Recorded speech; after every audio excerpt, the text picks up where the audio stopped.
for so many reasons, when you hear the word like sheep to slaughter, that's not our term. That's a non-Jewish term. Because remember, one of the things about us, what's our national anthem? Hatikva. What does it mean? You just said it. You just said it. Hope has always been in our genetics. Finally, Jews realized, no, it was the final solution. It was to be the final solution of the Jewish problem. So we started fighting back like crazy in 1943 and 44. We destroyed this one. Very soon after that, this camp had to close because the Nazis were losing the war. So what did they do? They destroyed that one, the other two, and then eventually they left. They stopped it in late 1944. They stopped the gassing. I don't know. To me, we talk about heroes when we're in Israel. We're going to talk about Chana Senesh. Many of you know that story. We have to survive. We fight for our survival. Sometimes we have to fight violently. Unfortunately, now more often than not. So that's a story of courage, of these incredible people that were under whatever duress you heard about already from our survivors. They were able to do it. It was only after I started coming on the march that I was able to find out from my grandmother and others his story, but he wouldn't talk. What I found out was that while he was learning in Lithuania and he escaped with the Mir, he was the youngest child, he was 13, he escaped and he went to Shanghai. His family was in Germany still, and they knew that the end was coming in Germany, so they made their way to Amsterdam. And they thought they'd be safe in Amsterdam until the Nazis eventually entered. From there, they were deported to Westerbroek, which is a transit camp in Amsterdam. My great-grandfather, my great-grandmother, and all of my grandfather's sisters and brothers, they were taken to Westerbroek. And then in 1943, I assume they came on those tracks over there, right as we came in. And they were killed right away. They were sent right to the gas chambers. It's hard for me to know which gas chambers they were taken to. I have no idea. And I also don't know which ash pit their ashes were emptied in. In the beginning, the ashes were sent to the Vistula, so maybe the ashes are spread out in the Vistula River either. We have no way of knowing. But for me, this is the closest I can get to their grave. And so every year when I come, I feel like I'm visiting the tombstone of my great-grandparents right over here. Bagalal bizman kariv v'imru amen. Yehi shmei rabba mevorach v'olam omeil maya. Yidbarach v'yishtabach v'yipar v'yitramam v'yitnasei. V'yizdadar v'yithale v'yithalal shmei dekutsha brichu. Leila min kol birchata v'shirata. Tush b'chata v'nehemata. Damiran be'alma v'imru amen. Yehi shlomo rabba min shemaya. V'haim tovim aleinu v'al kol Yisrael v'imru amen. Oseh shalom imromav. Hu yaseh shalom aleinu v'al kol Yisrael v'imru amen.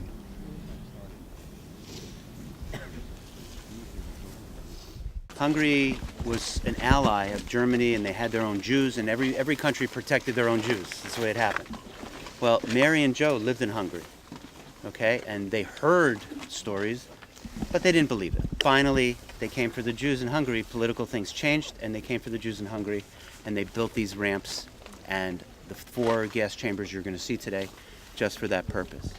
Joe was on one of these boxcars from Hungary, and he's going to tell you about his boxcar experience and when he got off here and what happened to him right where you are standing. We got in the train, and day and night, 3 nights, 3 days, we were in the cattle car. People died, or some old people. They put them in the corner. Toilet was in the other corner. And we have not too much food. Little water the little leftover food. When we got out from the boxcar, it was a problem. At midnight around, it was dark. People got so many days in the boxcar. My father, my mother, they got older.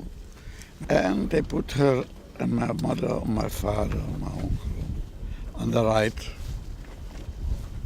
to the crematoriums there. And me and my sister, we got deloused, showered, took the clothes away, give us the uniform, and I got out from the bathhouse up far down. And I see the chimneys, 4 chimneys, burning, big, tall chimneys, around 10 to 20 feet wide, flames coming out. I said, what the heck is going on here? I saw a Polish Jew that was there already a year or so. I said, I speak a little bit Yiddish, I speak German perfect. I said, what's going on here? What factory you have? He said, we have no factory. I said, what's that? Are you just come? I said, yeah. Your mother and father is burning. I looked at him and I don't believe him. So they put me in a barrack, Lager D, barrack 5, barrack 20, children barrack, all Hungarian children's. And my other sister worked in the kitchen and not far from us. And one day she disappeared with the whole kitchen. I said, what happened? Somebody grabbed some food, stole it, potato, margarine. So they grabbed the whole kitchen in the bed. So my Judy, my sister, that was born in 28, she died in a crematorium here. When they emptied lodge, they all come to Birkenau. Most of them got killed in the gas chamber, about a week old. Lots of them stayed. They took them to Germany, different places to work. I guess like the craziest part for me was the room with all the hair in it, because like I was thinking like we have like comforters and like pillows made out of like goose feathers and stuff like that. So it just like it was like the most like dehumanizing aspect for me, because it's like taking off like a part of someone and making it like raw material was like just like a crazy thought to me, and I thought that was like proved how like dehumanized like all the Jewish people were in the camps. Something that's been sticking with me that I really can't stop thinking about is when we were standing in the child barracks and they're talking about the thousands of children that were destroyed, and you look on the walls and you see swastikas and carvings of just people who have recently been there, and a cigarette butt on the floor. And it's just like, how cold-hearted can you, like, do you have to be to act like that at Auschwitz and like at these death camps? And I don't know why, that's just sticking with me. I don't know if everyone else saw it, but I know in the gas chamber, everyone was kind of looking at like the scratches on the walls, and I saw someone had scratched in Am Yisrael Chai, and so that was very impactful for me. I don't know if it was in someone's like dying moment 70 years ago, or if it was just a tourist who had like the swell of pride and just wanted to scratch it into the wall with all these other scratch marks, but it made me feel a lot of pride, and like I've been having this growing connection to Judaism and to all of you, and how it's so like global and it's so like ingrained in me. So that was just like a big moment for me. One thing that really impacted me today was when we were standing in the children's barrack. I was standing with a few people, and one of the people was like Hillary. That's her name, right? And we were like looking on the wall, and like I always pay attention to the scratch marks on the wall because I think they're really interesting. and there was a swastika like also that had been mentioned previously, like scratched on the wall. But we just kind of all looked at each other and we're like, this isn't right, like this shouldn't be here, like that's disgusting. So I like looked on the ground and I found like a little piece of rock that like would scratch the wall, and like obviously I couldn't reach it because I'm short, and it was like higher up on the wall. But I forgot his name, but like I gave it to him and he like reached up and like scratched out the swastika, and there was like multiple of them, so we scratched all of them out.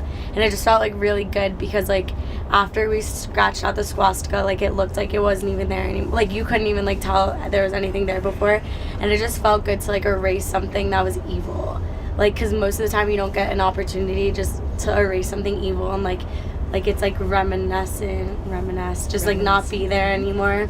But like it was just a cool opportunity to like erase like such an evil image, and like there would be no trace of it anymore. In Auschwitz 1, when we saw the little kid's shoes, it really got to me because I don't know how many people have siblings, but I have a little brother that I would do anything for. And imagine just having a sibling that you can't do anything for. Like you just have to like have him ripped out of your hands or something in a camp like that, being sent the other way. That really got to me. And also when Harry told us the story outside of the initiation center where they like cut off all the hair, and he told the story about Cuba. I had dinner with him like 2 years ago at my cousin's house. He was there for Shabbat dinner, and I didn't know his story. I just knew he was a Holocaust survivor, and I've always wanted to meet a Schindler Jew, and to finally found out that I actually met one, that really meant a lot to me too. When we were in the children's barrack, the rabbi was giving us that whole story about how it was basically their last time to pray. So when we repeated that prayer, I closed my eyes and I imagined that I was almost there with them, and I automatically felt extremely more close to God. And it's almost like a lesson to me that like when I pray in the future, I'm gonna make it that more big, because you really never know when it's your last like chance to do it. The size of Birkenau, just how ridiculously big it was, and how people devoted so much time and money instead of devoting their time in the war effort, just devoting to killing a whole race of people and a whole religion, just priving them out of their religion so they don't even feel like they have the time or they want to pray because they feel that they'll just get killed on the spot. Another big thing that really stuck out to me when Rose was telling her story in the gas chamber, like I was feeling sad throughout the day, but when she actually told that story, I got really, really depressed, and how like her voice and her emotion, just how her family went through so much grief and so much suffering because they were Jews. And just to hear that in her perspective and how she got through it and how she didn't want to talk. And when she went to America, she didn't want to talk in elementary school or in high school or in college just because she sounded funny, or her hands were dirty, or they knew she lived in the camps or something. Just, it's just how stupid you think that people can just perceive you as a religion you practice or where you come from, and how that dignifies who you are. So for me, that's what kind of stuck with me. And I'm proud to be a Jew, and I'm proud to stand up for the rights of Jews. Well, I am the descendant of a survivor. My great-grandmother was a survivor. And so standing next to, the ravine with the ashes, that muddy ditch in the ground, it was kind of like saying a farewell to, my great-great-grandfather and the sons that never made it. And I was just thinking about how lucky I am to be alive, not in like the yay my life is amazing way, which it is, but I mean just the fact that the odds say that I probably shouldn't be alive based on how many Hungarian Jews specifically didn't survive, and that I come from one of them. What I've been thinking about a lot is kind of a combination of everything we've been through over like the last 2 days, and really just everyone, the survivors specifically, but everyone really who tried their will to survive in this type of a situation, because I get like the littlest bit cold with 3 layers and like a little hungry like after like not the best lunch or something, and I'm like, how could these people possibly like not knowing what the future held keep going, like what in them made them keep going. We've heard examples, but to me it's just completely unfathomable how they persevered. In Auschwitz, Harry pointed out that the U.S. decided not to bomb the railroad tracks, and that was like a point that I kind of pondered, and I think that I would be very upset if I was living in the United States, and I'm curious as to what different people's reactions were during times like that and decisions like that in the United States, and how people would respond. And I feel like that's not really talked about enough, is what Jews in the United States were feeling about the situation. Auschwitz smells like cotton candy. At the gates, a restaurant sells sweets. Coffee and taking a piss, 5 zlotys. Metal detectors and Arbeit macht frei. Voices in my ear connected to a multilingual receiver. A college campus of death and torture, with classes like Starvation 101 and the art of slave labor. As we listen to one of the graduates tell his story, I think, this is a degree I never want to have. Did you write that? So after the gas chamber, when Rose told her story, as we were walking out, I sort of just thought, like, how thankful I am that I'm able to walk out of this gas chamber when so many millions of people, or thousands of people before me, were not so lucky to be able to walk out. So that pretty much hit me hard. And then also I noticed that behind Auschwitz 1 there was like a road or a highway or something, and I saw some trucks driving on it. So someone else said this before, but it was just like, how could people be so oblivious or just inconsiderate and just pretend it didn't exist when like it's a pretty like big thing to miss in your backyard. The part for me that was the most moving was in the beginning. It was very short, but when the first person who was talking, who was that? The first survivor? Joe. Yeah, when he mentioned, Jackie actually told him to mention the experiments that they did. So whenever I hear about the experiments, and they always mention how they did it on twins, like being a twin, I always like picture it, and I don't know. I guess I'm a little protective.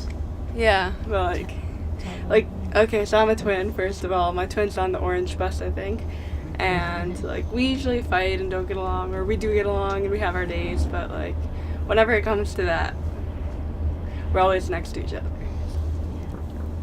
Well, the entire day was an emotional roller coaster for me. My grandfather and my aunt were killed by the Nazis, but not here.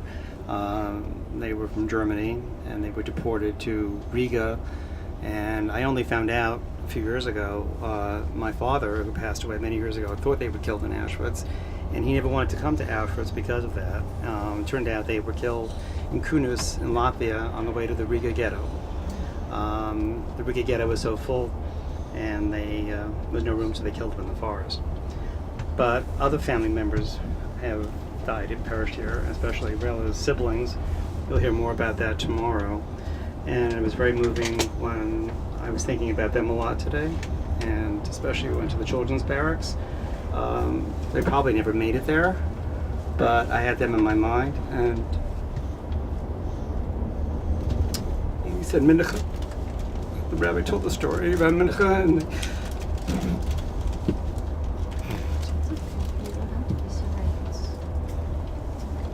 and he was talking about Mincha and Rosh Hashanah, and he said the Kaddish Rosh Hashanah. I just broke down crying, thinking about these poor kids. This was a very, very hard day for all of us, and again, to be in this place, to see the vastness and the industrialization of the killing is just, it is unfathomable, as one of the students said.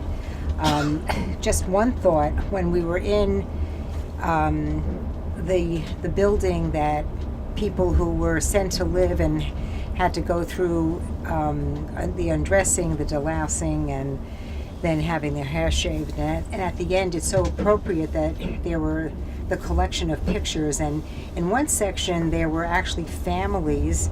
I guess there was enough known about the specific families that you'd have like family albums and the story of those families before the war. And one young girl's picture just grabbed my attention. Her name was Sesha Kosinowitz, and her family was a religious family. I was reading the summary of the family, and at the end it said the only survivor was Sesha. And I said, "Yay! So glad Sesha made it. I wonder where she went and what became of her." But there's always, thankfully we were left with that little glimmer. I felt like I came out of it with that glimmer of hope, and we are all here. I mean, I'm here today because my mother she was at Auschwitz, and as you heard from Curtis, and if some of you know, my parents were married in 1931, years before the war, and had 2 children at a normal time in their lives. But I'm not going to go through the story now, but my siblings were killed in Auschwitz, and it was really emotional beyond words when we said Kaddish today in Auschwitz, and I felt like I was saying it for them. My father was on Schindler's List, and somebody here said they wanted to meet a Schindler Jew. I'm a second generation, but because of Schindler, my father survived, and I'm here, and thankfully have a family and many descendants because Oskar Schindler saved my father. But it's really, I was very moved by all of your comments, and it was clearly a very impactful day, and I also very much appreciate all of you sharing your comments, and I think it's very brave of you and wonderful that you come up here and share that. So thank you to all of you. Never say never. Our Super Sam told this morning his story, and he mentions many times that their town had good relationships with the Jews, and that he was until 42 in the ghetto, and he didn't have it so bad. So it's nice. But I have a different experience in my town, where I hope I will tell you about my life too. In my town, they were very anti-Semitic, and I went to a Talmud school, a Hebrew school in Poland, and I was wearing, we were wearing special outfits in this school. That's the way they knew that I'm Jewish. And when I was a little girl, stones were thrown out on me when I was going home. So I have a different opinion, and I said, never, never, never will I come to Poland. And really, I did not come to Poland to quite a late age. But something tricked on me, and I decided, let me go. Especially if I can see Auschwitz, because I lived in Eastern Europe, and we did not have concentration camps. A ghetto we did have, but not concentration camps. I'm glad that I came. I'm glad to see so many people, in the hundreds, in the thousands, groups coming to Auschwitz. And I'm proud, extremely proud of our children that are coming. And the Israeli groups were walking, we were talking with them a little bit. And because I speak at home, when I come home, I will have a lot to say. And I talked to our children here, and they told me their impressions. I also want to thank very much all those that helped me out today to walk. Thank you. I love you, all of you. I think I can speak for the bus and say we love you too, Genya. Absolutely.